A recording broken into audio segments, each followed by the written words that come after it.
Hello everyone and welcome to Geeking Out at the Tower podcast. I'm your host Andrew and today I'm joined by Geek, Wendel, Ali, Kevin, Seth. And today we're going to do part 2 of our 90's nostalgia. But before that, let's get into some news. So, a trailer or I think it's the second trailer for Pixar's Inside Out, the movie about emotions inside people's head, came out this week. Everybody see it? Nope. Yeah. I did. I liked it. So we'll keep you out of this conversation. I heard good things.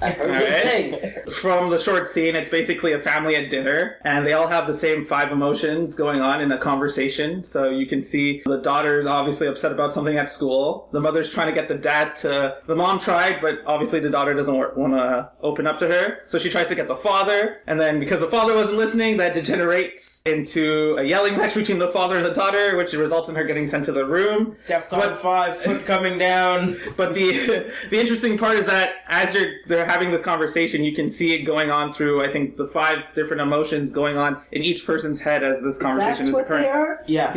Yeah. So one is joy, there's fear, there's anger, there's this disgust, and there's sadness. So the red one is anger. Yes, Yeah, and that's Lewis Black. I think. Really? Yes. Wow. I think what it looked like too is that you had like the mother who had like a lot of like similar emotions, little people with them. The father had a lot of the very similar ones, and it seems like the daughter got a few similar ones between the two. I was noticing a bit of like similarities between some of the characters, like the way they were dressed, the way they were dressed, the way they were the shaped. mom's emotions were all like similar dress, the dad's was similar dress, but then like when you get to the daughter's all kind of a mixed match. Yeah. Of the so you have like there was like the red one from the father. Well, there's a red one that looks fairly similar but without a mustache, and the daughter. So no. Already, I can see like this is going to be a very interesting Pixar movie. I can't wait to see it. I've always liked a lot of the Pixar stuff, so I'm very, very hopeful for this. I'm glad that there's something else coming out from the Pixar line at this point. I'm happy. It's from the part of Pixar, like the good part of Pixar. You know, not the Cars part of Pixar. Agreed. But so it's I think it's one by the guy from Up, the guy from like Toy Story 3. A lot of that team is working on it, at least as the creative team. So that makes it seem like it's going to be an interesting movie. Obviously, at this point, there isn't really much on terms of like what the conflict is or what the bigger story is, but from the little bit I saw, it's an interesting concept, and I think it might take well to all ages. And I have to say, like, if you've seen the one that they had in the theaters, which was really sort of like a teaser, already they hit you like with an emotion, because you've got like that one emotion for the little girl that just shows up on the black screen, walks up, wants to say something, raises its finger, and then just looks down and walks away. Immediately, you're just like, oh. So, yeah, definitely, it's already got me hooked. I can't wait for it. Any other thoughts on the trailer? I thought it was pretty cool. I liked how the mom was reminiscing about why she's here with her husband.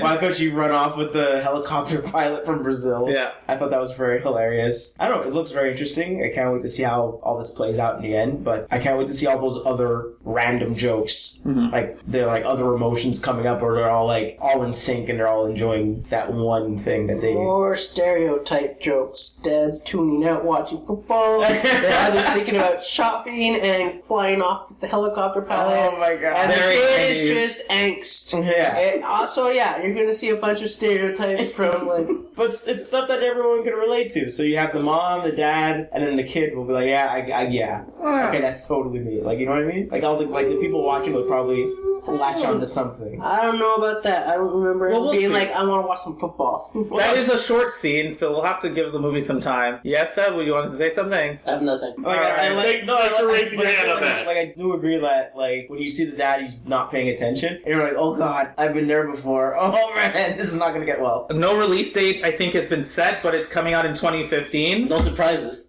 Okay. And the next trailer that came out was Mad Max Fury Road. I have no clue what was going on, but there's a lot of interesting visuals, lots of desert. So many wide open spaces. Are you a fan of the Badlands? I can't wait. It looks like it's bringing back to like, I think Thunder, is it Thunder?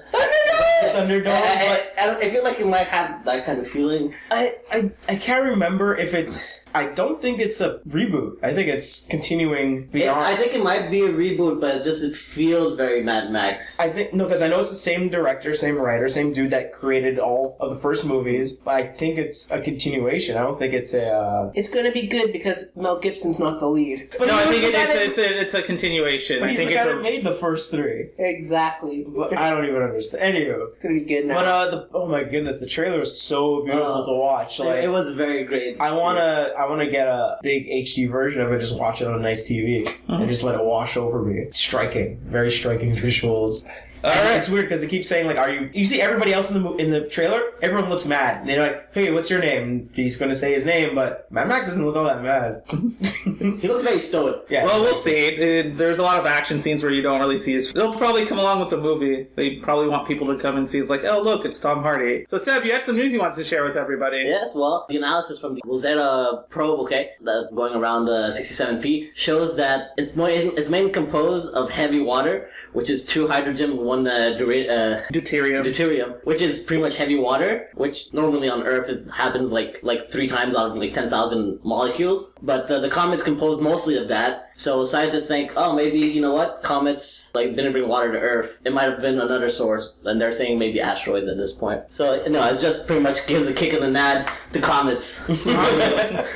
Poor comets. Comets Maybe next have time they'll be relevant. Yes, it's just a fantasy. And Wendell, you also had some news you wanted to share with everybody. Yes, so, was it 2 weeks ago was the Sony experience. So much hype? So much hype. 20 years of PlayStation. 20 years of PlayStation, and also Sony revealing everything they have coming out soon, and apparently they have more coming out during the E3. So the thing I wanted to talk about was Yakuza 5 is finally coming to the West. It hasn't been released yet, and it's coming out on PSN sometime in 2015. So it'll finally be translated, and everyone that's in love with the Yakuza series will finally be able to play the latest game. So it's a GTA-like game, but set in Japan, right?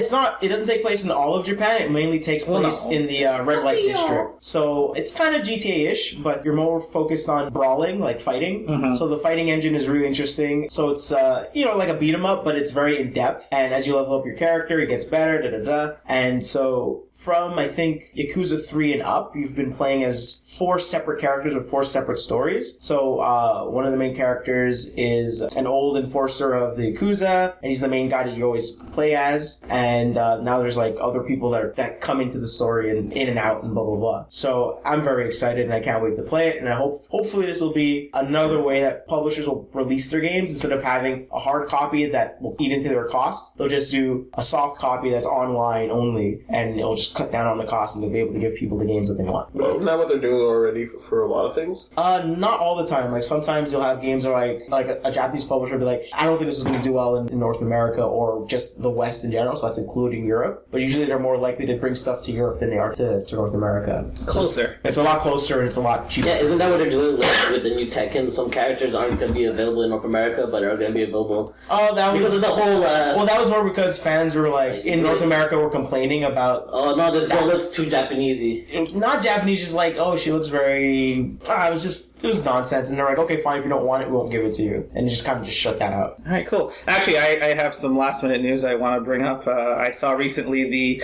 teaser picture for Digimon, the new season that's the continuation of Season 1 and 2 Adventure. Yay! Digimon Adventure This Try. is something to talk about. They released it. So it's the character designer from a show called Tsuritama. So it has a very different but still similar feeling design to the old cartoons. But the scriptwriter is a good scriptwriter. They did, I think, something that I think you guys would recognize is... Actually, never mind. You guys would recognize it. But it's the scriptwriter from shows like Kids on the Slope, which was a really good show with the guy who did Cowboy Bebop was the director. So he wrote scripts for that. And it's also Space Brothers, I know, is another good one that people like as a character story. Chihayafuru. So the scriptwriter did a lot of character-based stories, so I'm looking forward to this as a very character-based piece, and I feel like it should be mature because it is supposed to be taking place 3 years after Season 2. So I don't know if they're going to include the epilogue into their story somehow. Oh. Hopefully it'll retcon out the epilogue. Oh no, but they were working at the UN. Agumon in a suit. That looked pretty badass. I saw it, and I was already hopeful for this thing from way back when, but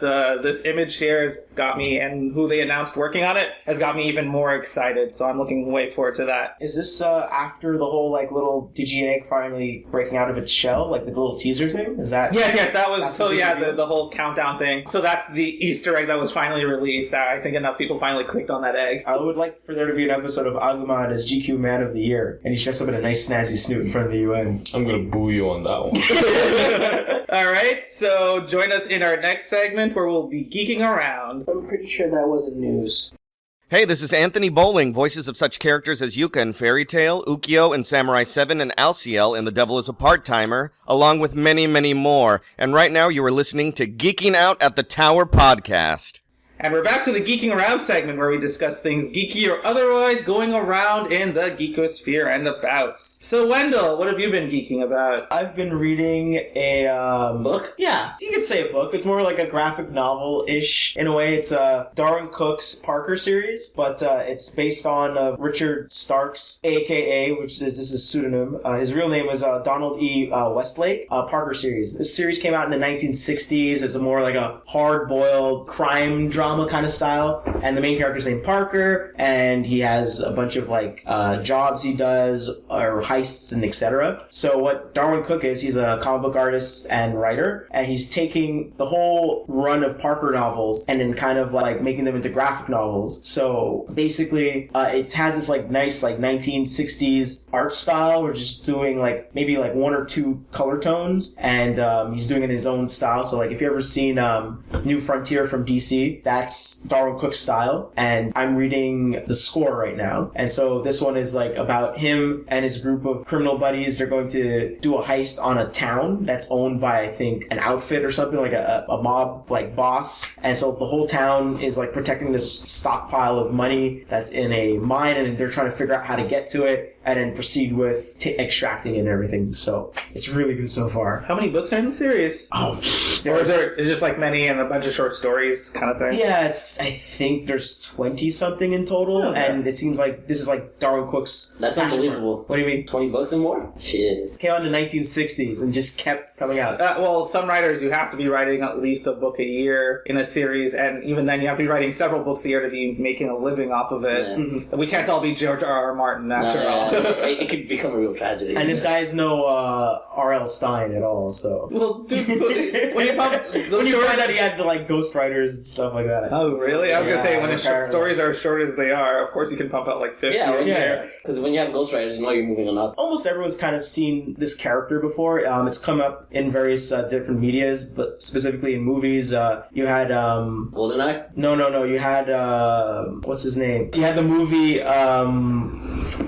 Point Blank that came out in the 60s, and then you had what was it called? Not Ransom. Movie by Mel Gibson. Once we did Maverick! Not Maverick.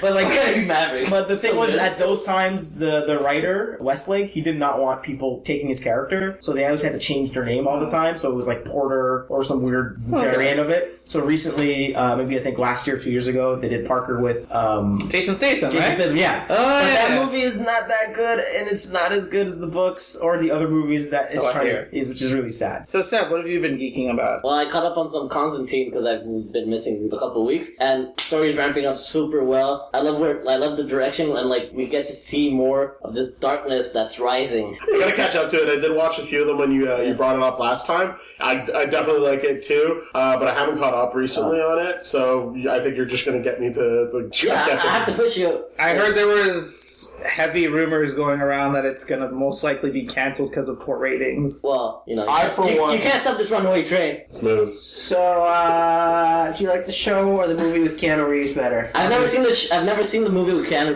Reeves. clearly have a blind spot you need to go fix. Well, I've never seen it. Oh, if you watch it, you're gonna be like, no, TV series is better. No, anyways, I saw the movie. I It's a liked shame it. if it's gonna get Not the canceled best. because I really enjoyed it. It feels like Supernatural in its hot, like when it was in its prime. Keith, so what have you been geeking about? I haven't been doing much this week. I've just been playing more Dragon Age, which has gone on for way too long. I need to know, how good is the game? I heard you're doing something wrong, and so is the game. Apparently it's very easy to play as long as you have and not get ahead in the story. Oh my god. Well, this is it. I like doing all my quests because I like to finish things. I'm a completist. So you're taking it. Completionist. So you're taking it nice and slow. So, and this weekend, I was like, I'm gonna go save this princess because my team has been telling me to save the princess for like the last 25 hours. Did it turn out she was in another castle? So, I clicked save the princess, and what did it tell me? It said for levels 12 to 15, and I'm already level 21. So, it was a cakewalk. That princess was saved in record time. And now I'm moving on with the rest of the So I guess it was just like lingering. So you just leveled up like crazy, and then you're like, oh, I guess I should go do the story now. But I still have a million quests to do. And I was like, I'll do some main quests. And Doesn't it follow like an Elder Scroll-like system where there are infinitely generated quests? But there's infinite gathering quests, and I've ignored those. So it's just all the other quests. And my quests are the other quests are for my level. It's just like the story level quests are not. Too long didn't read. Keith is bad at video games.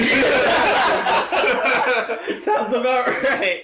I'm great at video games. I just finish things. So Kevin, what have you been doing? Well, I recently had my company holiday party. It was really interesting. They decided to set up Super Smash Brothers for 8 players at one of the corners, and a lot of people actually enjoyed themselves playing that. Otherwise, not too much. I started getting back a bit into the Pokemon game because I was really busy with work, so got back into that. I'm really behind. I haven't even beaten the game yet, but I'm still enjoying it. Not much else recently. Doesn't sound like you're enjoying it if you haven't beaten the game yet. No, it's just been super busy. I guess what I've been up to is watching this new NBC TV show called Mysteries of Laura. So it's like NBC trying to get into the whole procedural drama, but drama-D game kind of thing. I guess how I would describe it is it's like Brooklyn Nine-Nine, but if NBC did it in an hour-long, more serious format. The main character feels like she's basically like the Andy Samberg character in the sense that, you know, she's kind of goofy, but she's also really intelligent about how she breaks cases. Not to the same extent. And it's played by Deborah Messing, who plays the role brilliantly. Oh, well then great. Amongst other things like Smash. It's your procedural crime drama, so every week there's a murder, and the murders are always discovered in a somewhat funny way. So, like in one episode, I think a bus driver is like, yo, get out of the bathroom, and someone falls out. Or a little girl's dog runs into an old folks' home, and she finds 2 old people on a bed, dead, heads bashed in. You know, kooky things like that.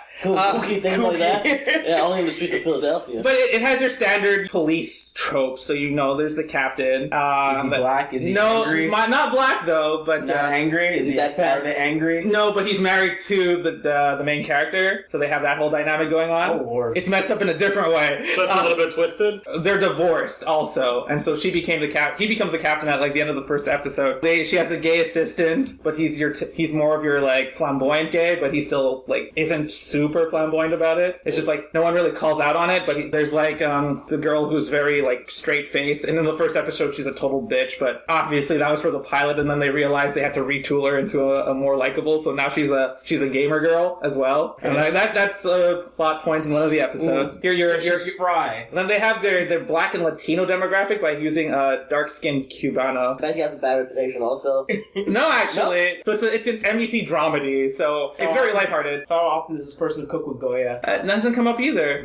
Yet. Wait for it. Maybe. Make that still, money. only 10 episodes have come out. Only 10 episodes have come out. Is it good?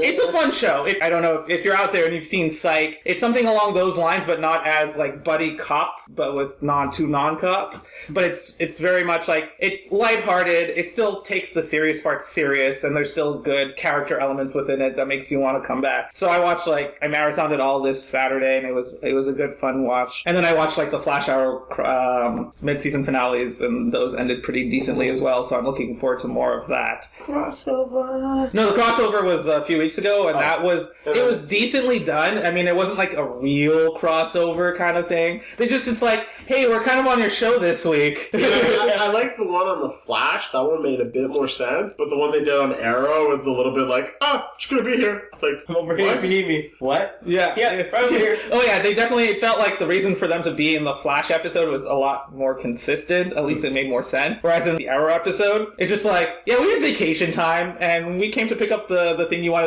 going to send to us anyway, and then it's like, well, they're in town, so I might as well show up in town. So they were still very fun crossovers, and it was very enjoyable. Does anybody else want to bring anything up? Oh, I do. I just remembered I watched Peter Pan live, Oh, wow. and it was the most campiest shit I've ever seen in a long time. It was amazing. What did you expect from that? So how was Captain Hook? Captain Hook. Christopher By Christopher Captain Hook. He sang the worst songs. I was expecting that Chemical Brothers song with him, the dance one. I think it was Chemical Brothers. Yes. I know which one you're talking about. Yeah, but his dancing, not like that at all. It was just the most campiest, it was so bad, I was laughing my entire time. Well, how much prep time did he have? Probably not. I don't know. And he's way older than he was before in the 2000s. Christopher Walken, Peter Pan Live, amazing, but so campy. This was one of those B things that bombs so hard that you love it. I heard it did really well in the ratings. Everyone watched it. Well, everyone watched it, but everyone also made fun of how bad it kind of was in some ways. So they're gonna do it again, right? I hope so. I also tried Smash Brothers this weekend. Oh, how was it? I played with actually playing with the 3DS wasn't so bad. I managed to beat everybody, but everyone at the party I was at weren't the best at it. All scrubs. All scrubs. Yeah, all scrubs. That's how you become Who good. was your character? So I started with Luigi, and then I went to, I think, Pac-Man, Olimar, DK, Ike. So you were all over. I was all over the place. My super ironic character right now is Shulk in Boxers, because I think it's hilarious when he wins. How's that ironic? Sounds very topical to me. Thanks for nothing, Alanis Morissette. So, Allie, anything you want to talk about this week? I didn't watch anything, but I'm going to watch Exodus and The Hobbit this week. Me too. I actually thought Exodus was a 300 type movie, and then I saw the trailer. Boy, am I disappointed! I bought tickets. You can still return them. As long as you get there at least. No, I bought them online. Yeah, it's on a Tuesday. It doesn't matter. I'll go anyways because it's on a Tuesday. I'm probably gonna watch Top 5 as well with Chris Rock. I heard good things about Top 5. Yeah, good reviews. I'm gonna go see it. Top 5, So I'm gonna go see it soon. We'll see next week what I think about all 3 movies. Alright, so that's just a few of the things we've been geeking on this week. Join us in our next segment where we start our part 2 of 90's nostalgia, starting with video games. And you should try again. Just dust yourself off and try again. Alright, so we're back on the nostalgia train, and next stop is video games. So same rules as the movies and TV segment, which is the one rule: it has to have come out between 1990 and 1999. That's basically it. Alright, Seb, so get us started. What's your 90's nostalgic video game? I'm not gonna say one video game specifically. I'm just gonna name the console, the Sega Genesis. It's the first console, second console I had actually after the NES, and I remember just playing on it every day. Did you play Bubsy? I did not play Bubsy. Such a horrible game. I played Aladdin, the Sega Genesis version, which is the best one. Sonic, Hook, Comic Zone, any game that really came out, NBA Jam. So good. I guess continuing on that Sega train, I played Streets of Rage. It's a good old beat 'em up brawler kind of game. I used to love those when I was a kid. I actually think you still play Streets of Rage, except in real life. Anyway, it was a fun game. It was just I got the collection once when they released that, where you could play all 3 games on it, and it was just awesome. The Sega used to have these collections where they would have 4 or 5 games that were all not greatly long, but they were maybe from arcades. Streets of Rage was one of them, and I used to love playing that one. Also, another great beat 'em up, and I think to this day considered one of the best ones, is Turtles in Time for the SNES. So obviously you're playing as the Teenage Mutant Ninja Turtles. And you got just a great mix of beat 'em up, throwing. Sometimes you could just hit each other and screw each other up like that. So the surfing level was fun, even though it got a bit hectic. And just having continual lives made the game a lot easier to play. It's a lot more fun. Unlike in the arcades where you could spend you can see how you would spend tons of money on it at the arcade because it was just addictive to play. So Kevin, what is your 90's nostalgia game? The games I enjoyed a lot when I was a kid was the Blue Bomber, Mega Man, and then when it transitioned from the NES to the SNES, it was Mega Man X. I enjoyed the heck out of, I think I played most of them when I was younger on the NES, and then when I knew that there was Mega Man X and I saw the graphics for it, I was just I'm in it. I want it. It's amazing. I only owned the first and second. I didn't go any further than that. I did play the third one later on, but definitely just the Blue Bomber has been one of my favorites during the 90s. Ali? So, in the 90s, I know what you're thinking. my My parents actually loved me, so wow, I was part of the Nintendo Master Race. So I went from Nintendo, Super Nintendo, N64. I would say late 90s, N64. I also had friends, unlike some people here. I'm gonna say Mario Kart 64 and GoldenEye. No Mario Party? No Diddy Kong Oh, Racing? there's definitely Diddy Kong Racing, right? Because that was a launch title, I believe. No. A little bit later. It came a bit later, but it was... But near launch. Yeah. It came out before Mario Kart 64. So yeah, Diddy Kong Racing, Mario Kart 64, GoldenEye 007. What was the other one you guys said? we said Mario Party. Yeah, Mario Party, I Get your remember. palms. Because at my birthday party, there was that stupid tug of war game. Spinning and spinning, and I friggin' So many of spin the right in games. through my hand. Mario Party? Friggin' blisters in my hand like no a doubt. dummy. That always happens. Yeah. Guys, you want to play Monopoly or Mario Party? Still not gonna have friends at the end of this match. You're more likely to have friends after a Mario Party than a Monopoly. No, not at all. Yeah. Because you'll have that random star come out and be like, "What do you mean he won? It was He a did lot. fuck all." The most green spaces? Really? It was a lot more controlled in Mario Party 1. I get it, but at least with the stars at the end that people won for random reasons, at least you could just go, well, that's the game's fault. Whereas in Monopoly, you're actively Being screwing other an people activist over. person. But this is not a board game discussion. Yeah, forget that. But GoldenEye was pretty good too. I'm gonna go more with like the multiplayer battle mode in Mario Kart. Oh yeah, that was great. That was fun. really good. And GoldenEye was like the first FPS on console I think so. for multiplayer because there's Doom. I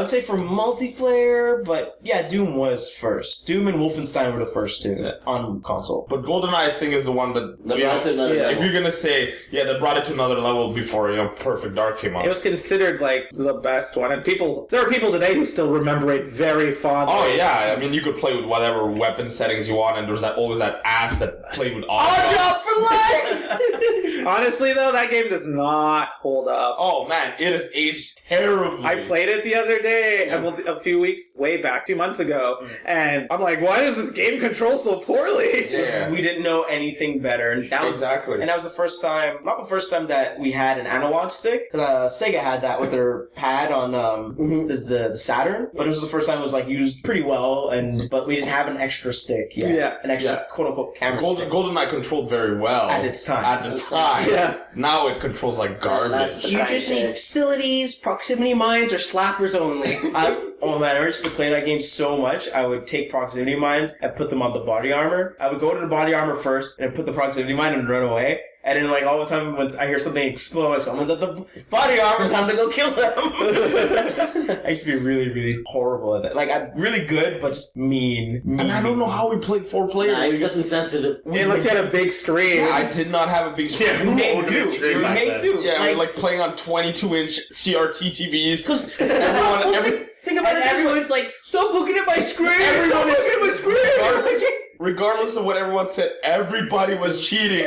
Everybody. But look at it this was way. everywhere. But look at it this Screen way. 24 inches for that time. CRT screens. That was huge. That was huge. Who else did you know that had bigger screens than that, really? Besides your rich friends that lived on top of mountains and crap. I didn't live on top of a mountain, but I had a 32-inch. Yeah, I was gonna say, the 24 wasn't considered huge. Well, but you know what I'm saying, like, you would just make do. It's like, okay, this is my friend's TV. It's not like we have money to go and buy another Exactly. I was gonna say I had a 32-inch too, so I was pretty lucky TV. with For that. one of the lucky. Were you allowed to use it? It was in my bedroom. It was, oh. Was it the second TV of the Oh, house? la-fi-da.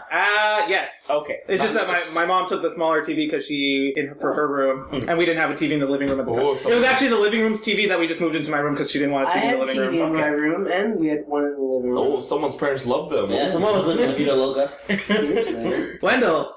So back in the 90s, I used to love going to the arcades, and they used to be more prevalent in video stores, and They were everywhere. they were very much everywhere. Comic book shops and etc. So a lot of games I used to play back in the day were fighting games. So specifically, Street Fighter 2 was big at the time, and Mortal Kombat. And so for me, when I really got into fighting games, it was more so Street Fighter Alpha 3 and King of Fighters, the series. I really, really enjoyed King of Fighters 98. and that one like just had a really good intro. The characters' designs were really good. The gameplay was really forgiving, but like you could learn so much from it. Dodging, there was like different systems to learn, so you could charge your moves as opposed to building up little meters and storing them and stuff like that. So for me, King of Fighters, specifically 98, will just have that like top spot for me. It's like one of the best fighting games of that time. I was more of a pinball guy myself. The arcades, those were way more fun for me. But Air hockey and House of the Dead. oh, the gun games were fun. Yeah, especially Time Crisis. Time Crisis. Time Crisis 2 is my jam, especially the kickback punch on the gun. Yeah. It's so good. And Keith. So I went with StarCraft because in the 90s that was probably the game I played the most. It might not have been my favorite, but from 98 on, I think like every week I played it at least once with my friends. Reaver drops, Lurker drops for Brood Wars, Zerglings rushes, Protoss. The only people I hated was the Terrans. I still don't like them.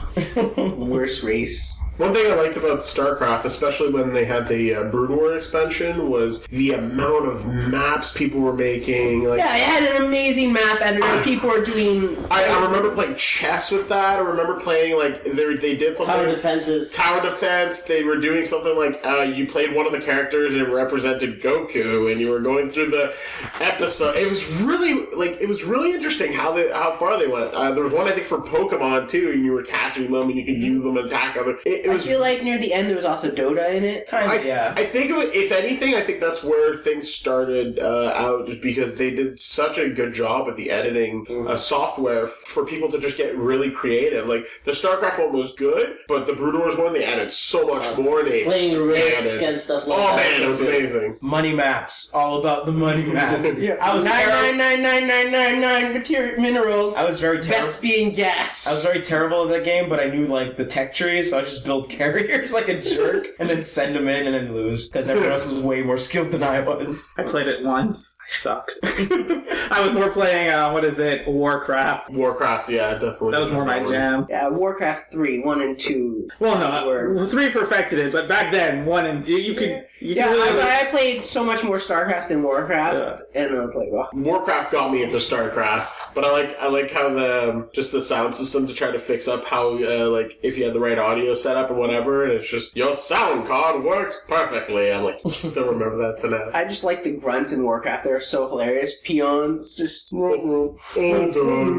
on, stop poking me. Shout out to Command and Conquer and Dune. So are there any honorable mentions? I can start, and I would say the ones that I've had a lot of enjoyment when I was a kid. Also, wasn't always on console, but it was also on PC, and it was all the LucasArts games: Day of the Tentacle, Monkey Island, Full Throttle. I really had a lot of enjoyment from the point-and-click generation, Space Quest from Sierra, but definitely the LucasArts ones are very high up in there, but good honorable mention would be those. Wendell. My honorable mention is River City Ransom by Technos Japan. It came out in the 90s and 1990 for the NES, and it's basically a beat 'em up / RPG. So you go around beating up all these gangs that kidnapped your best friend's girlfriend, and you gain money, you buy items to power you up, level you up, and all that kind of good stuff. And it had a very Japanese anime kind of flavor to it. So when you beat up people, like their eyes bulge out and they look really funny as you're beating them up. The script was hilarious, and there's a lot of tongue-in-cheek kind of things. Like you go to a fast food restaurant and you say, I want a free smile, and then the girl smiles at you, and it's quite cute. Basically, it was Double Dragon RPG. I was gonna say that's the only time Wendell got girls to smile at him.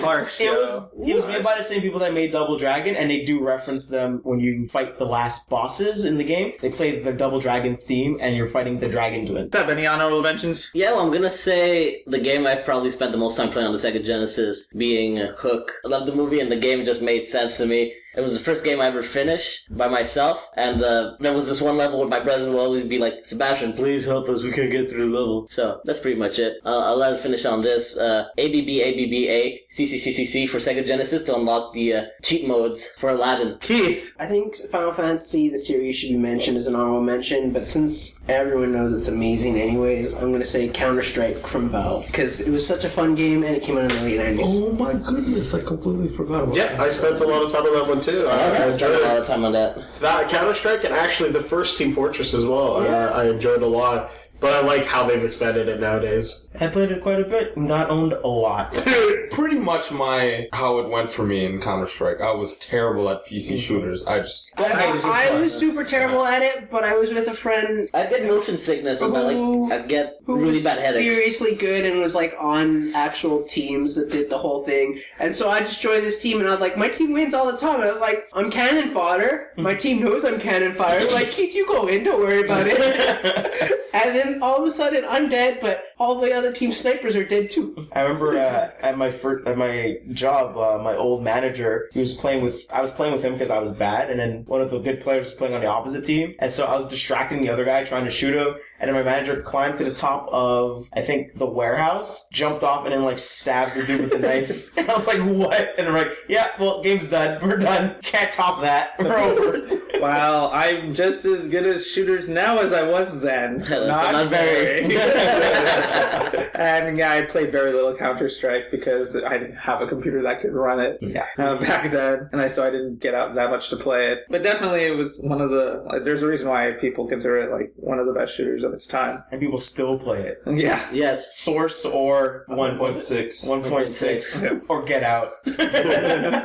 My 90s pick is Smash Brothers, the first one for the N64. That one was really fun. I remember being great at the game, and this is before, you could go to like tournaments and realize how not great you were at the game. But it was a lot of fun. Just enough characters, just enough items. The levels were fun. I wish there was some of those levels in the new game, like the Hyrule Castle one. Well, the thing that sold the game was the commercial. That commercial, yes. Imagine me and you. I do. And then just beating up each other. I remember when I first saw that commercial, I was like, I need this game. I don't even know what it is. I need this game. I remember the commercial. Yeah, exactly. So happy to get out. It could have been like Nintendo Tetris, and you would have bought it anyway. The commercial was awesome. But it just seemed really interesting, and I remember getting that for my birthday and just being super happy because fun game. And you know what? I still enjoy playing it now. So someone brought it to school for like the end of the year. Got stolen, and no, like we all just like surrounded it, like looking at it. Like, oh my god, it's so good. Oh yeah, no. Back then it was just a fun game. I know for me, like that game was really fun to play, and you're always taking Samus and Donkey Kong to charge it or punch it, or they're shot. Or you're taking Kirby to like swallow everybody, and it's either spit them back out. Oh, yeah, the semi-suicide. Yeah, that's the best. Coming back. And it was great because there was unlockables, and you kind of didn't know about them until just all of a sudden you're like, boom. And there's even an unlockable stage, and it was just like, I don't know, I was just so surprised by the early unlockables. It was great. I think one of those things about that game that really gave us something was Ness. No one really knew who Ness was until like a little bit later. Like after we got the internet, we were able to look up stuff, but then like figuring out what this guy's from. Who is Ness? Yeah, he's from Earthbound, Because not many people bought the game when it came out. Yeah, and that was a big, giant box of a game. Yeah, literally legit. But one thing I remember about that game was like only when I got into college, someone was using Ness and using his PK Thunder to hit himself into people, and that does extra damage. And I was like, what? I didn't even know that. Like that blew my mind. I didn't know there was extra stuff to learn about this game. Yeah, I didn't know. I really, really didn't know. Well, you never really had to up your game when I never had to up my game when I was playing against my siblings. It was I just wrecked them with no matter who. I took Jigglypuff and I wrecked them. Well, this is the first person I ever knew that did that. So playing the game for that long, and I think Pikachu was like, if you didn't know how to play Pikachu, and down B. That's all you need to do, and you'll be fine. And Celadon City was a great stage too. Oh, yeah, and it's stages like that I wish they'll like bring stupid Porygon. This one. Is it Voltor or is it Electro that? Electro. And Porygon. And sometimes it could. Ali, your honorable mention. I talked a lot about multiplayer games for my 90s picks, but there were a lot of really good single player games that came out on the N64. Ocarina of Time, Banjo-Kazooie.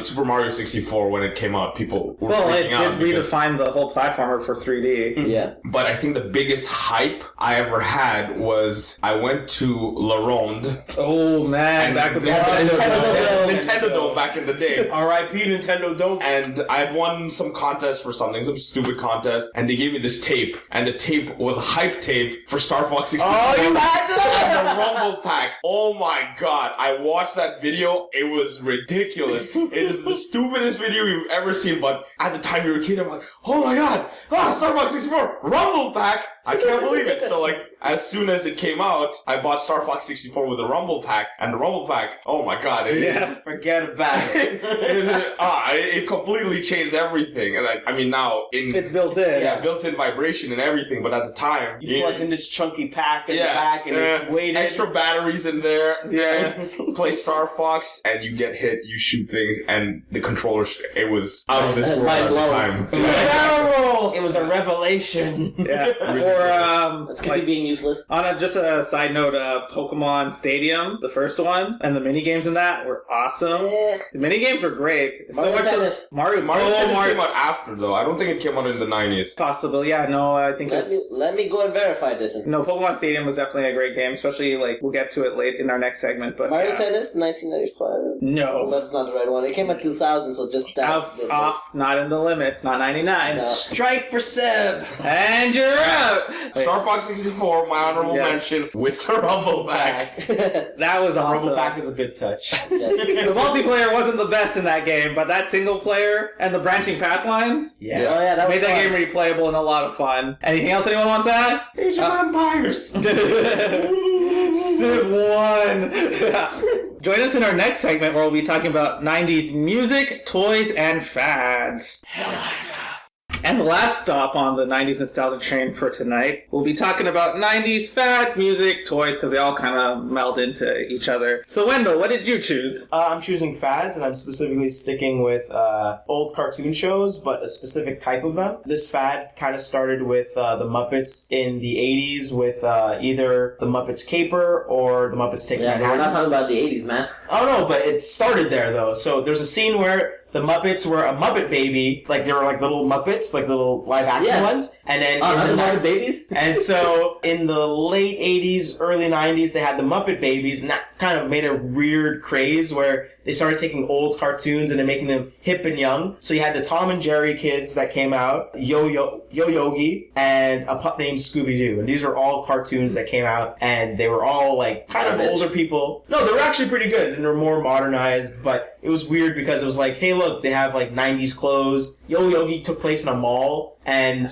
the ranger was like the mall security and trying to make sure the kids didn't screw up. But then they also threw in like Snidely Whiplash and his dog, and they were the main bad guys and stuff. That's pretty weird. It was Hanna-Barbera, so they could just do what they want with all their properties, basically. And a pup named Scooby-Doo was basically same premise of Scooby-Doo, but they're all kids. And there's a red herring in every episode. Yeah, and there's a character named Red Herring, and he looked like the bad guy, and Freddy always thought it was Red Herring that did everything, but it turned out it was never Red Herring. And for some reason, Scrappy-Doo was in it too? Every now and then I think he would show up. And like, so it's like, man, Scrappy-Doo, the cancer of Scooby-Doo. Wow. But it was very rare.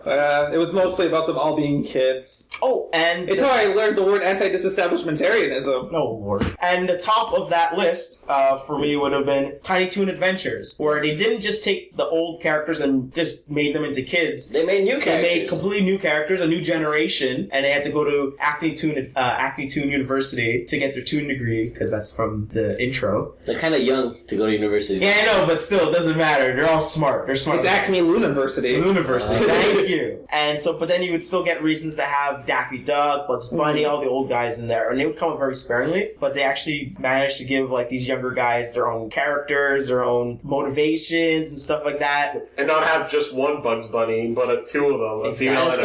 Especially that PCA about driving. Oh, about drinking beer. Yeah. Straight up. It was just about drinking, and they had that burping song. Tiny Toons also falls into that whole Steven Spielberg produced cartoon era. For WB. Yes. So, like the Freakazoid, Animaniacs, Pinky and the Brain. So a lot of Hysteria there. Hysteria, yes. Yeah. Hysteria was also great. That's what I have. Keith, what did you choose? I chose something that I hate about the 90s, and that was their Euro trash music. What? That music was so great and nostalgic. It was all the same. It just went on and on. It's little electronic music. Beep, beep, bottom, beep, beep, bottom. No, it was before the oots came. And then you would have some guy singing some urban rap or some bad whatever. It's West Indian, but go on. And then you had some girl come in and sing the hook. Yeah. And then it goes back to the guy that's scatting away like Scatman. Beep, bop, bada, boop. Is he a robot? Can you name some songs, Key? The groove is in the Yeah, heart. I can. Everybody dance now. CNC Music Factory. Anything by La Bouche. La Bouche. It's La Bouche. La Bouche. Yeah, La Bouche. Oh, is that around the time for like MC Mario as well? Snap. Yes. Snap with an exclamation mark. ATC. Culture Beat. Even though Mr. No. Van might be okay. I feel like Oh, oh, you're gonna allow Mr. Van? I thought you hated it all. The whole I do landscape. hate most of it because it all sounds the same to me. What about Blue? Blue sounds the same? No. He knows what he wants and he wants it now. That's right. The Key, The Secret by Urban Cookie. What? Yeah, that's right. Are you sure Crappy. Are these songs you've actually heard, or just naming Yeah. anything and The everything? Key, The Secret was in Queer as Folk. That's how I know what that was. Oh, okay. Yeah, Fair yeah. enough, fair enough. Yeah. So it all sounded the same. It was the introduction of shitty music that spawned Black Eyed Peas and other crap, and it should just die. No, that is my hatred of the 90s Wow. Euro trash music. So you're just gonna jump over to their first 3 albums and just jump into the 2000s? You're the one who started with bad start early and then continue on. So I I continue on, they die out, and then they come well, right back. so It's cyclical. crappy Euro trash music fad started in the 90s, But and they they didn't- continued on to now with crapness. What is the love? No, It's Where is the Where's Love? the Love is the not Love? even one of them. That's the album afterwards. You could have said, like... And isn't that like early 2000s? How's he hating on Be My Lover? So wait, where does I You Can't know. Touch This fall under in your list? Did he say... No, he didn't say You Can't Touch No, I'm This. asking where You Can't Touch This. You can't touch this. Did Wait, that- MC Hammer? Of course. That's rap. Is that dance music? Is that No, Euro? that's rap. Is that That's Euro music. dance music? That's I don't concept think rap. so. I specifically said So then- shitty Euro dance music from the 90s. So sucks. that My- I said Fred, I'm too sexy counts, right? Aqua counts, right? Yeah, he said everything minus Mr. Vane. Exactly. You know what? Well, name another song Right Said Fred did that wasn't afterwards. He's only famous because his song sucks so bad that people built it up. Weren't you singing that just before the recording of this podcast? I said I am too sexy. Oh, I don't know. Sounds like you like it. I kid. And I'll I stop believe busting there was balls. a remix of that song, so I could just be going after the remake. Maybe. Yeah, that's right. But there was a lot. Schooled. It was quite a lot. So much. I don't know if I was schooled or not, but there was a lot of mixes on that. I will agree. There was a gluttony of them. And I enjoyed all of it. To go into a more positive light, because I was just going to say Saturday morning cartoons from the Disney era, Disney Saturday morning cartoons, but I'm just going to say, you know what didn't totally suck? Boy bands and girl groups from the 90s, Yeah, it was a great culminating with the ultimate S Club 7. Them's a fighting words, sir. It's a mix of everything you hate. No, but in the 90s, and I know it also started in the 80s, the whole idea of like boy bands. You could go as far back as I would say 60s. I guess, but it died out for a bit. They've been around But for the a long genesis time. of the modern, Yeah, the modern like Backstreet what you consider a boy Boys, band. I would say now. like New Edition, That's then because that New was Kids that on the Block. fat New Kids on the producer Block. guy that everyone 98 hated Degrees. started them all. Exactly. But it started in like the early 80s with New Kids on the Block, New Edition, and whatnot. In the 90s, we just got an explosion of them. So we got Spice Girls. NSYNC, Spice Girls, Backstreet Boys. 98 degrees. 98 Degrees. Which, Together, Wasn't Westlife? yeah. Westlife. Oh my one. Boys to Men. Oh, what was that one? Boyz II Men was before that. Was it? What was the... They still, One they with still the elements, but it was fire, there in earth, the 90s, wind, though. water, whatever. Earth, wind, fire, water. that's not a boy That's band. fun But Boys to fact. Men was still relevant in the 90s for a bit. Boyz II Men was one of the biggest acts in the Yeah. 90s. Yeah, that After would count. Mariah Carey. But they weren't. They didn't technically kind of fall into like that No, boy band Five. formula. I don't know if anyone remembers Five from the UK. Yeah, very. They're Oh, like- part of the Euro trash? Get out of here. No, it's not part of the Eurotrash. Part of the boy bands, and they're like one of the more urban boy bands. But there were like 5 white guys. Yeah. and they had a song called like "Slam Dunk the Funk." Oh, shoot. Slam Dunk the Funk. I put it up. If I wish you could see my facial expression right now. Oh, he loves It's it. Vitriol. He loves it. So I'm just gonna say, just much as a hate. counter to Keith's the whole shitty Europop, at least we had the boy bands back when we were young, and the girl bands and girl groups and whatnot, and those were fun to listen Yes, to. we You have like the little cards too? The little cards for your little teams? Look, I got the Backstreet Boys here. trading cards? Yeah, every band had stupid cards that you could collect for little girls. I bet you had them too. Damn. No, I played with Lego, What's up so. with this meme call out, man? Yeah, seriously. Seriously. So what was considered good 90s music then, sir? Nirvana, I would Blink 182. say Wendell could answer that, but I would say the punk and the rock. Although there was Yeah. Green Day! like good rock in the Yeah, 90s. there was actually. good rock in the 90s. There was There's also also a Brian. lot of oh, you're gonna say Brian Adams. there was a lot. Yeah, there's some good songs. There was a lot of Someone slipped into a coma at one of his concerts.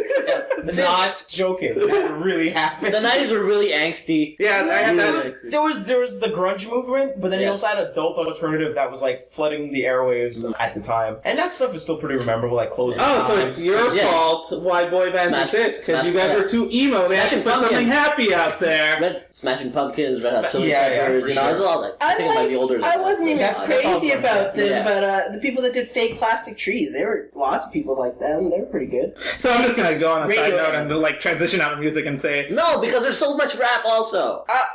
Yeah. Was Rap- it Public Enemy then? Yeah, Public Yeah, they were Enemy. good. rap was very angry back then. But like rap was like, Reasonable kind of, Doubt by Jay-Z, so it's such a good album. like rap was coming into its own, and not Yeah. everyone was like expecting it to be a fad, and it wasn't. And No, sticking because around. exactly. Yeah. Tupac, Biggie. Ugh, never do that again. Puff Daddy. Anyway, so I'm gonna go back to what I really wanted to talk about. Also, West. somewhat TV related. But yeah, the 90s is when we got all those great Disney cartoons, not including the movies. So aside from the movies, even though, you know, you got the Aladdin cartoon, you got Goof Troop, you got Recess, you got Doug after a certain point. I mean, it started Nickelodeon, but you got Doug. And it was all great stuff like that. And then again, you have, like, in the early 90s, you had... When one is of the big DuckTales? shows. DuckTales is also early 90s. But you also have Power Rangers, too, which was huge in 92, 93. Which, like, everywhere. Everyone was into it. And so much so that when anything hits critical mass, it gets, you know, like, censored and people are not happy and it gets cut off from certain channels. But I still loved it. Yeah, then you get some bad movies. I'm not gonna If say. you're saying Power Rangers the movie was bad, that's the third strike and Sebastian's out of here.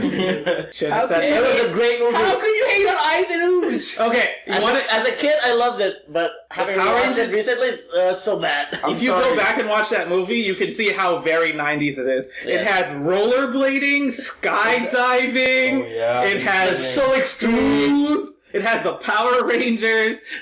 It was totally 90s. It is had, totally 90s. it had backwards caps. Calling it right now, Power Rangers the movie with Ivan Ooze, better than Star Wars 7. You heard it here on the Goat Cast. Oh, one thing that I want to tag into That's funny 'cause it for hurts. the cartoon was the remember the big like don't do drugs PSAs? Oh, yeah. No, not the PSAs, but the big one with all the cartoon characters were like coming after this one kid. I remember Oh, that. yeah. I And- briefly remember And they that. couldn't afford all the Ninja Turtles. They only got Michelangelo.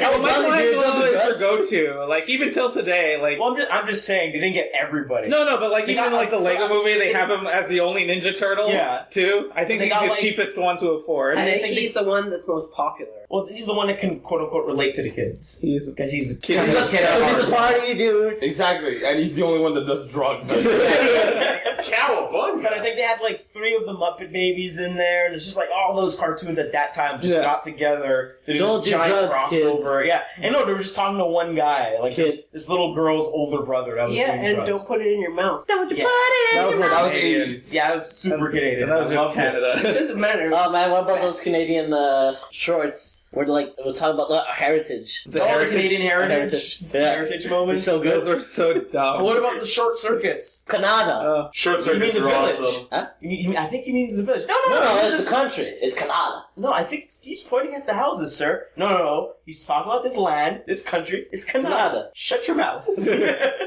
And no one gets that reference. But I know I what you're talking about, yeah. But there was also the short circuits, like the 3D animated stuff that they would show at YTV. Yes. So Those like, things were amazing. I like the one where there's just instruments playing. Mhm. Like at one point, it just stops, and you're like, "Oh, is it done?" And then it just starts again, like with the marbles being shot at. It's hitting like Oh, Spyro the dog. It was so good. Or like So, being I guess- chased by the hornets. Was Astar the robot in the 90s? I think that was 80s. It looks very good. Yeah. Worms? Yeah.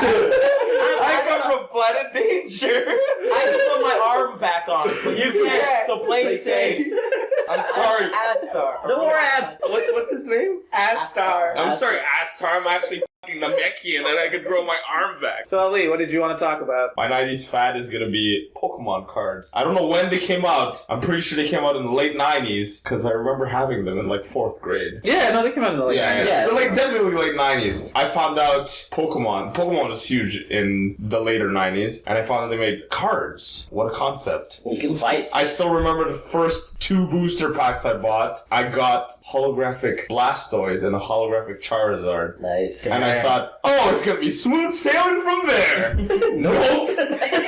Pokemon cards was just a terrible drug habit with worse results. That's why there were so many PSAs in the 90s. Oh man, like None of them were about TCGs. It's a drug. It's a drug. TCGs were already big because of Magic the Gathering. Best one. But I think going into the 2000s, that's when the explosion of TCGs happened. But Pokemon being near at the beginning of it, with Magic being It's one of those higher. like people played it, but I feel like the whole TCG thing became like when I say huge in this case, I mean everyone and their mother had a TCG about them kind of thing, and that happened really in the 2000s. But yeah, Pokemon was definitely in the before TCGs became watered down with like 50 different Well, versions. that's Before the thing. TCGs became big, people were collecting sports cards. Yeah. Yeah, I do remember having lots of sports cards. Yeah, those are so worthless now. For sports I've never even watched. The thing Cards. about Pokemon, it just made TCG much more accessible because, let's face it, Magic was just like a wall of Expensive. text. Well, Magic like- wasn't a wall of text. Magic was pretty expensive. Too expensive to get it. Too expensive. not too expensive because Pokemon cards were the same price. But Magic, the problem with it was too complicated for Yeah, Kids. for kids. But that's why they made the core sets that were super easy and the joke sets. Yeah, I'm sorry, not all of us were 35 in the 90s. The difference is that with the Pokemon card games, the kids could watch the show, and that information could still translate well enough to understand what needs to be done in the card game. Yeah, from Well, I remember. Charizard gets stronger and it'll evolve to Charmeleon, who then I say no, evolves to Charmander. Sorry. Charmander evolves Charmeleon. Then obviously someone wasn't a fan of Pokemon. Oh, stop it. Versus you put 6 mana down, you make a 6/4 crawler and you smash face. I'm sorry. No one knows what that means. Yeah, what Keith. do those words mean? Seriously. And the thing is, like, the instruction booklet that came with, like, the starter decks for Pokemon were, like, super simple. Like, oh my god, this is super easy. Wasn't it also made by the people who make Magic? Yeah, it Yeah, was, So it was designed. the West It was designed as a introductory Gateway drug. game system, like card game system, so that kids could easily just move on to Magic in the future But when they they didn't. grew up. Yeah, so that kids could... But unfortunately, Yu-Gi-Oh came out and screwed that for them. But again, Which I don't understand because Yu-Gi-Oh! Was such a bad game. I don't get it. But those It's all were about But you had trap cards. anyway. but again, that's why the Pokemon thing worked a lot better, is because it was easier for the kids. They were already watching the show. They were most likely playing the game. That's why when they got to the card game, oh, there's this other thing about Pokemon. I like Pokemon, and I know this already, and it was a lot easier to go in. If you tried to get a kid to play Magic the Gathering, they'd be like, They're probably the pets. where's the monster? You can safely assume the only reason that card game exists is because of how big Pokemon was. Yep. And that's the only reason. I mean, like, other properties that were big weren't getting it at the time, but Pokemon... Well, first of all, they already had the card game in Japan to some extent. Two, the thing was ridiculous. Like, it was huge for everybody. It was, like, everyone's watching the show, everyone's playing the game, like Kevin said. Well, look how crazy it is now. There's a Poke Center, and Well, that's and all it is selling Pokemon stuff. That's not that crazy when No, you it's think about not. it. When There's something just- as big as there's just Pokemon... Lego World. The only There's equivalent the that I can Nintendo think stores. of maybe is the Disney store. So basically, they're as high level as Disney at this point. well, I wouldn't go that far, but But Disney has multiple. around that stores, time, there was a only lot one of focus stores on. based around television and movie properties that existed. There was a Oh my WB God. store that had a front. There's a... What was that game? Okay, with like those little plastic monster things that look like faces. Pog? No, not Pogs. Okay. Because Right. you pretty much like just threw them on the ground and like they're supposed to do something. And Bakugan! No. Are you serious? No. You know what I'm talking about. Yes. Big Pogs. legs. No, it's not Pogs. It's so weird because I can't remember. They're I don't know, little disc things you put on the floor and you throw other No, there was little plastic That pieces that were like sounds like shaped bombs. a bit like faces. I don't remember. Oh, what you're it's talking called. about Crazy Bones. Yes, Crazy Bones. Boo! Why are you bringing that up? It was a fad. That was a total tangent. But was that in the 90s? Yes, it was the 90s. Oh my god. Sorry, we're all 35 during the 90s. Way to steal that joke. Yes. Zach. Yeah, you're definitely Carlos Mencia. That Just 3 yards. Reuse, recycle, and the other one. Tell some jokes. Tell some jokes. yeah, Crazy Bones. I'm glad you Original know jokes. You can't forget the original. Also, ooze was a thing back then. Like Or Gak, or Nickelodeon's Gak. Or all that like sliming people thing. All those great things that you throw on car windows and then they slowly slide down. Creepy crawlers. Anyway, I guess we should move on to the next person before we go to general random facts we can talk about. Yes. Kevin, your last topic. Tamagotchis. That thing was huge at the time. I remember having one, and like I don't know why I liked it, but it was just like I'm gonna feed this thing. I love the commercial too, where it's like I gotta pick up its poop. it's this goldfish be like, oh, I'm a real pet. Why don't you take care of me? And like this little girl just be like, this is so much better. It was terrible, but I don't know. I liked it. I saw a lot of other people have it. I think it was neat that like everyone's Tamagotchi was individual. I don't know how it evolved at the time or how it changed, but like everybody had one that's different. And then like I just remember everybody's reaction. It was like, oh, it's dead. How long did yours live for? Where's the reset button? I think the first one that I did actually lasted like a couple of weeks. And then after that, there was like, I was just trying everything to try to like... It was a parent's best friend. Hey, Yeah, I want a I want puppy. If you can take care of this for long enough, I'll get you a puppy. If you can take care of it It's for a dead. month. Well, no puppy for you. But then they came out with the Digimon version, which was Yes, the There Digimon one was was a billion great. of them, though. There was like Gigapet, there was like Yeah. Oh, yeah, there's so Tamagotchi many. Fighters There's and so many. stuff. Yeah. Yeah, there we go. Yeah, that They one was fun linked too. up and they Oh no, fought but each that other. huge. I remember in elementary school, I lent it to a friend over lunch, and when I came back, it was dead. I'm like, how did that happen? I didn't kill it. Like, obviously you did. You're the only person who touched it. Anyway, I pushed Tamagotchi. one button. Obviously, the best one was the original, which was just the pet rock. Again, you know, like maybe after World War II, people didn't really have much to do. That's So something from the Simpsons. people like Keith had the original. this is my rock, Next, Rocky. you're going to be telling us we should get those X-ray glasses at the back of the comic book. They work. There were only 5 cents. What wouldn't I you? can see through her shirt. I heard it totally work. Thanks, Keith, for that blast from the past. Yeah. Along those sidelines of like not Tamagotchis, but like Beanie Babies were also freaking huge in the 90s. Yes. Watch out, they might hatch all the spider eggs now. Hey, Andrew. What about those like monster cars? Oh, Attack Pack? Could be. I don't remember. We press down the chain Yes, and you they press, open like- up? yes. Yeah, Attack Pack. Attack Pack, That was yeah. from Hot Wheels. Yes. It was an offshoot of Hot Wheels where they're like, we're going to make our cars cooler by giving them like monster transformations and stuff. Ali? Oh, I was just gonna say, did you know Alpha was back? In Pog In form. Pog form. I'm sorry, I ruined it. I'm sorry.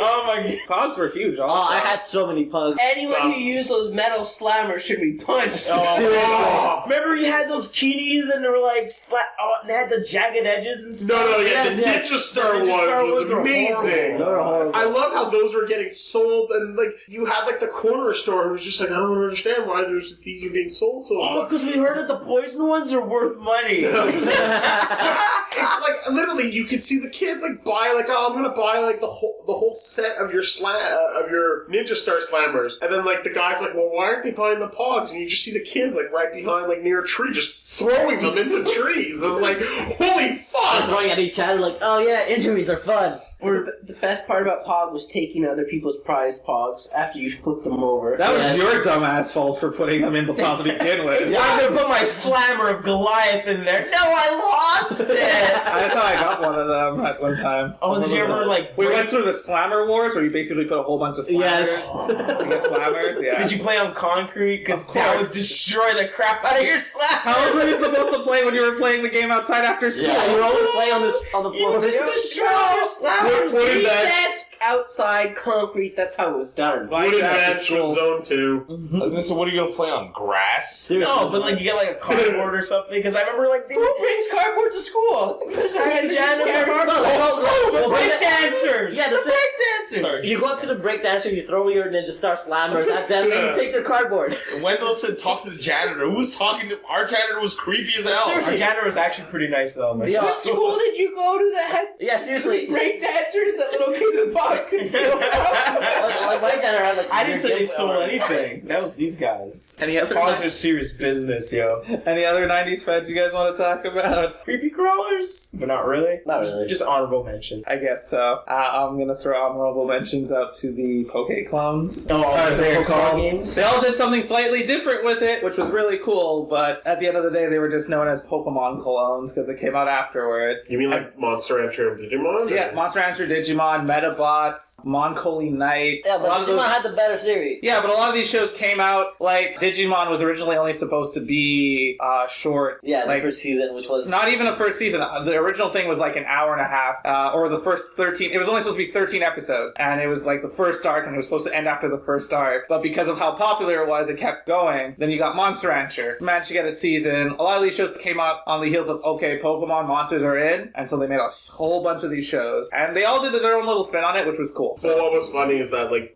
Pokemon made Digimon famous, but Digimon was already out before Pokemon. So like that I loved having fights about that, where like people in the schoolyard are like, no, Digimon was first. No, Pokemon was first. And like one person would be like, well, what about Monster Rancher? And I was like, shut up. And then they go back to the Digimon. Pokemon Monster fight. Rancher for sure is direct relation to Pokemon being out. But yeah, there's a lot of games like that. What other games or what other stuff would be an honorable mention? Honorable mentions Fox Kids. Rest in peace. Pour one out for Fox Kids. Oh, YTV and Excellent the cartoon. Zone. Not still happening. The Zone is still around? It's just the YTV is now cable channel. It's no longer. Yeah. Okay, well, I mean the 90s, the Zone with like PJ Phil and Snit. PJ Jen, PJ Katie, and her farm. I never liked... Oh, I love Ashna. Snit. PJ Ashno, yeah.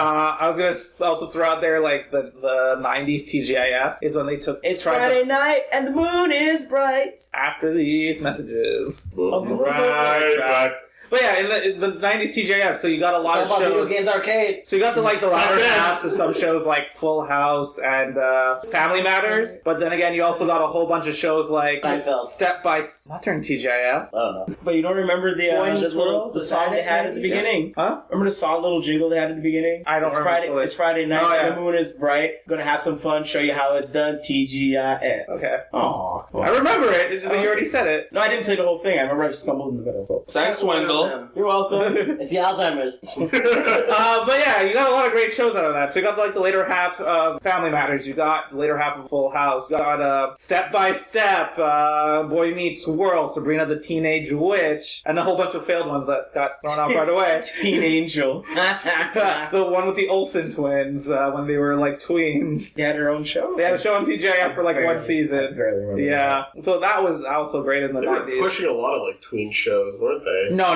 Not yet. Not as bad as it was a lot in of the twin 2000s. movies. It wasn't a demographic just No, that was the first earlier one of the tween shows, but it's not until like mid 2000s onward where those shows got. They had a lot huge. of like TV movies Yeah. that they got. And After also, school specials, that's what they were called. yeah. But then again, remember when they used to do Sunday Disney movies also on ABC? Oh, The Wonderful World of Disney? The Wonderful World of Disney. Yeah. I remember Yes. that because my friend brought it up recently, because they would show sometimes some new movies on there, made for TV movies that Disney made, like the Black Cinderella movie. Oh, the one with Whitney Houston and Brandy? Yeah. Yeah. That one was good.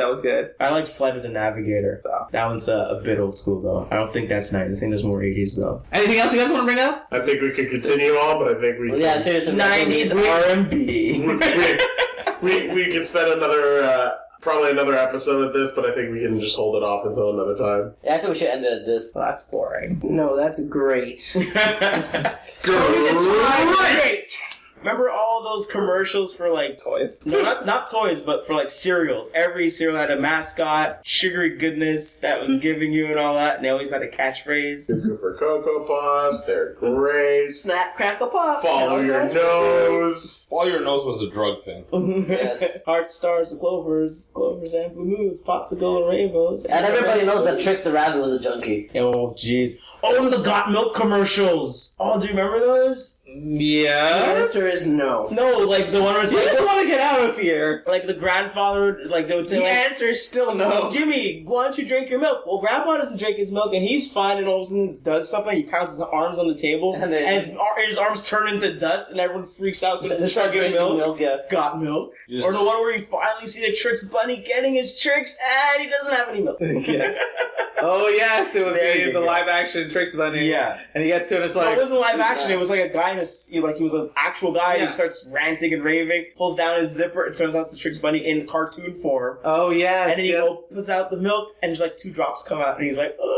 And you're like, wow, that's messed up. So as you've heard, the 90s was an awesome decade. And very demented at times. A little bit crazy. At least fashion managed to, normalize to a bit better what we've got today. In the All fashion 2000s. returns, so watch out. It normalized in the 2000s, but it was pretty out there in the 90s. Yeah, that was more of like residual 80s. The 80s had some crazy fashion. Who remembers Residual 70s disco. Who remembers all the neon stuff in the 90s? Everything neon. So as you've heard, the 90s was an interesting decade. So for now, we're going to put the nostalgia train back in the depot and revisit the topic in a future date. So join us in our next segment where we will be giving you our info. This is Austin St. John. I played Jason, the original Red Ranger from television's Mighty Morphin Power Rangers. Right now, I am geeking out at the Tower Podcast. Check it out, man. It's Morphin time. And that was episode 6 of Geeking Out at the Tower podcast. If you want to send us an email, you can join us at goattcast@gmail.com. If you want to follow us on Twitter, you can follow us at goattcast. You can also find us on Facebook at www.facebook.com/goattcast. You can find us on our website at goattcast.wordpress.com. We are also on iTunes. So don't forget to subscribe. So subscribe, give us a 5-star rating. Or 10. It only goes up to It only 5. goes up to 5. Stella. Okay there, buddy. Next week we'll be having a Christmas discussion. So I was your host, Andrew, and I was joined by... Keith. Wendell. Ali. Kevin. Seven. Alright, thanks for joining us and have a good time. Happy holidays. That's the next Happy episode. Happy holidays. Happy Kwanzaa! Merry Hanukkah. Happy Don't forget about the Festivus. Festivus, yeah? Merry Happy! No, Happy Merry. No, it's Merry Happy. Very happy. Merry Happy.